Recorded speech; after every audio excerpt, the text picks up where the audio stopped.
अस्सलामुअलैकुम। मैं गुलशन इकबाल कॉलोनी में मस्जिद हस्सा के अंदर रहते हम लोग। आज हमारे शौहर मोहम्मद नवीद अली है, उन्होंने कैंसर पेशेंट है, 5 सर्जरियाँ हुए हुए, उनको 7 साल से अंडर ट्रीटमेंट चल रहा, कीमोथेरेपी हुई है। और आज जो है सो मस्जिद हस्सा के इमाम साहब हबीब मुल साहब और रईस मिलके थोड़ी बहस हो रही थी मस्जिद में। आवाज़ों से मैं निकल के देखे तो उन्होंने दोनों हाथ उठा दिया उनके ऊपर। फिर मैं पुलिस में जाता हूँ बोल के नीचे उतरे थे, गाड़ी स्टार्ट करके जा रहे हैं तो हबीब मुल साहब के बेटे आके गाड़ी ठोक देके उनको एक थप्पड़ दौड़ से मारते कि नीचे गिर गए। कौन मारे? उन्होंने हबीब मुल साहब के बेटे अबू बकर, हाँ हमारे शोहर को मारे।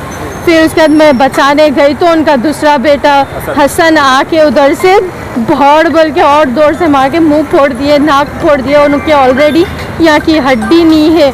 मैं बचाने गई उनको तो मेरे को भी ज़बरदस्ती से एक थप्पड़ मार दिए, पूरा ऐसा सीने पे जोर से घुप्पी बना के ढकल दिए। आपका घर वहीं है? हमारे घर के सामने जो मस्जिद के अंदर ही है। कितने साल से रह रहे हैं आप? हम लोग यहाँ 18-20 साल से है। ये मस्जिद में ना इमामत कब से करे? इमाम साहब है या मौजूम साहब है मस्जिद के ना? मस्जिद के इमाम साहब नमाज़ पढ़ा तो असर मगरिब इशा की, तो उनसे नमाज़ पढ़ने गए थे इन्हों मस्जिद में, तो वहाँ पे बहस शुरू करके मारना वहीं शुरू करे। इन्हों मैं बोलने जाता हूँ पुलिस में बोल के नीचे उतरे तो वहाँ के थोड़े मौसलियाँ रोकने लगे इनको, नको जाओ छोड़ दो बोल के।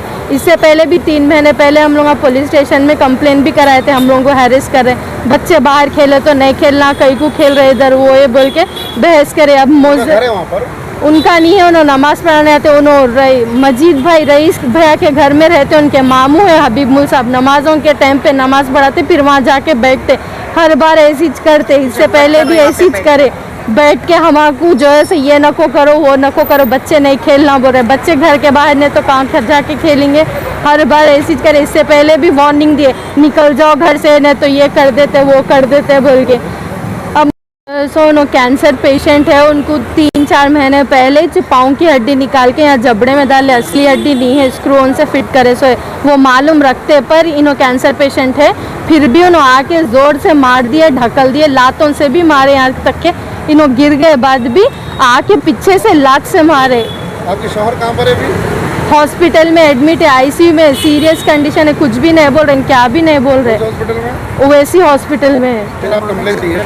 जी हाँ दिए, संतोष नगर के पुलिस स्टेशन में। कितने लोगों पे अटैक करे लोग? मैं ही मेरे शौहर के ऊपर, हम दोनों के ऊपर करे।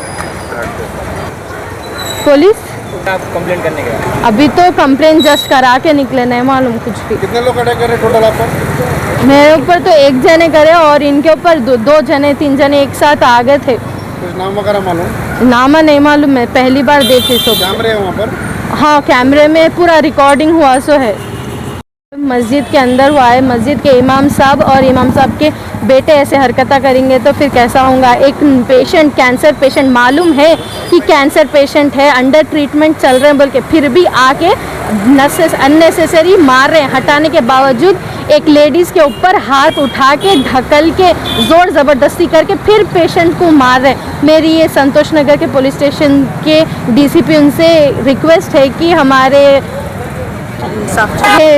हक में बेहतरीन फैसला फरमाइए और हमारा सपोर्ट करिए और सख्त कार्रवाई कीजिए।